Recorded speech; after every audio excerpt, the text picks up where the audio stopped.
Alice's Adventures in Wonderland by Lewis Carroll. Alice was getting really bored sitting by her sister under the trees. Her sister was reading a book with no pictures or talks in it, and Alice thought, what's the point of a book without pictures or conversations? It was a hot day, making her feel sleepy. Suddenly, a white rabbit with pink eyes ran by, saying, "Oh dear! Oh dear! I shall be late." It even pulled a watch from its pocket. Alice had never seen a rabbit with a pocket or watch before, so she jumped up and chased it across the field. The rabbit dove into a large hole, and Alice followed without thinking. The hole went straight down like a tunnel, and she fell slowly, with time to look around. She saw cupboards and bookshelves on the walls, even grabbed a jar from one, but it was empty. After this fall, she thought, I won't be scared of tumbling downstairs at home. Down she went, wondering if she'd reach the center of the earth, maybe 4,000 miles deep. Finally, she landed softly on a pile of leaves. The rabbit was hurrying away, muttering about being late. Alice followed into a long hall with doors all around, but they were locked. On a glass table sat a tiny gold key. She tried it on the doors, but it only fit a small one hidden behind a curtain leading to a beautiful garden. Too big to fit through, Alice went back and found a bottle labeled, "Drink Me." It tasted like cherry tart and pineapple. Soon, she shrank to 10 inches tall. Excited, she ran to the door but forgot the key on the table. Now too small to reach it, she spotted a cake saying, "Eat me." She nibbled and shot up taller than before, her head hitting the ceiling. Crying in frustration, her tears formed a pool.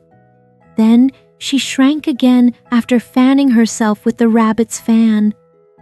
Tiny now, she fell into her own tear pool and swam, meeting a mouse. "Do you know the way out?" she asked. The mouse didn't like her mentioning cats, but they swam to shore with other animals. On land, a dodo suggested a race to dry off. Everyone won prizes. Later, the rabbit mistook Alice for his maid and sent her to his house for gloves and a fan. There, she drank another bottle and grew huge, her arms sticking out the windows. The rabbit called for help, but Alice ate a cake and shrank, escaping into the woods. She met a caterpillar on a mushroom, smoking a hookah. "Who are you?" it asked. Alice explained her size changes. It advised, "One side of the mushroom makes you taller, the other shorter." She nibbled carefully, adjusting to normal size, then headed to a house.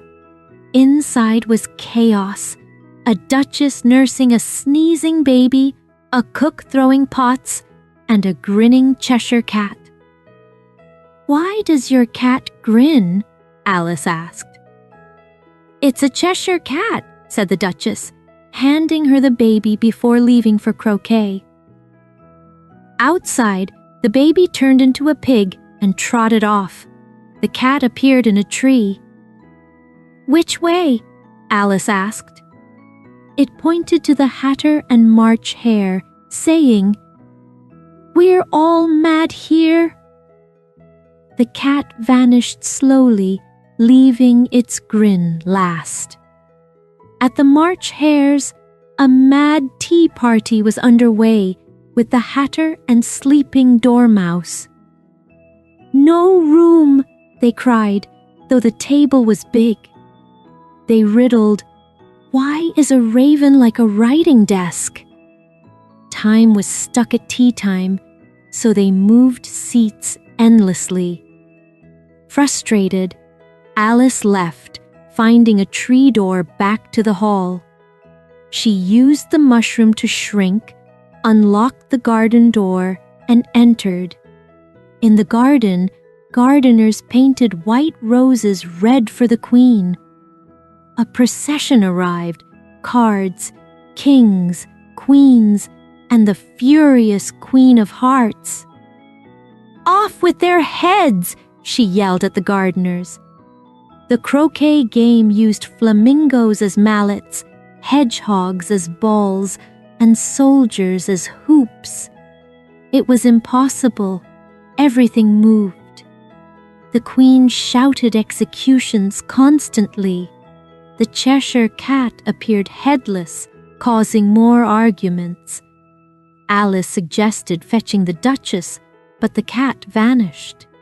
The game ended with arrests. The queen took Alice to meet the Mock Turtle and Griffon by the sea. They danced the lobster quadrille and told stories, but a cry announced the trial. At court, the knave was accused of stealing the queen's tarts.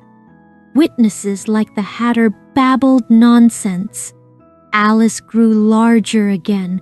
Called as witness, she said she knew nothing.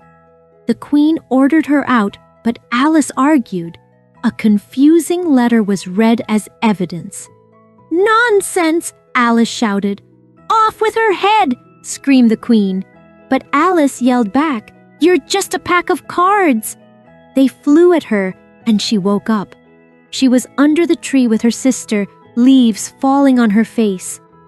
"What a curious dream," Alice said, telling her sister everything.